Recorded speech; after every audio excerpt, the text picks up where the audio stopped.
This ambrotype represents a moment when societal change and developments in photomechanical processes converged to make photography accessible to people from many more walks of life.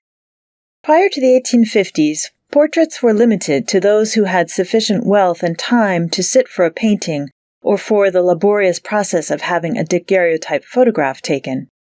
That changed with the invention of the ambrotype in 1854, and its cousin, the tintype, shortly thereafter. Both processes produced positive rather than negative prints, eliminating the need for lengthy exposure and development times. Like Polaroids, they produced a single inexpensive print that could be made while the sitter waited. The quick turnaround meant that itinerant photographers could set up at fairs, on the battlefield, in temporary booths, and in makeshift studios. The greater accessibility of this medium led to new groups of sitters and photographers. It was during the Civil War years, the 1860s, that ambrotypes and tintypes reached their greatest popularity, and many of them were intended as keepsakes that could be shared by soldiers, including African American soldiers who fought in the Union Army.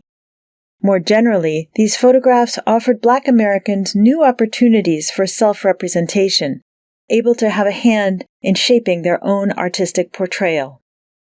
Images like this one capture intimate glimpses of life at a moment when aspirations for a new era in American society conflicted with the ongoing racism that was a daily part of life. Studio sets imitating grand Victorian drawing rooms and pastoral landscapes often served as backdrops for men, women, and children dressed in their best clothes. In this example, we don't know who the two gentlemen are, but their fine suits and confident stares speak to the ennobling experience of having one's likeness recorded.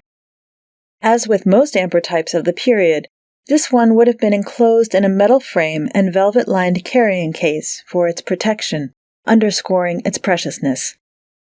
Upwards of 50 Black photographers were documented working in the United States at the zenith of the ambrotype, including Augustus Washington, J.P. Ball, and the Goodrich brothers.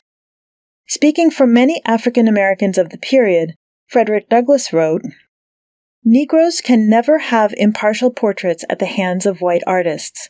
It seems to us next to impossible for white men to take likenesses of Black men without most grossly exaggerating their distinctive features."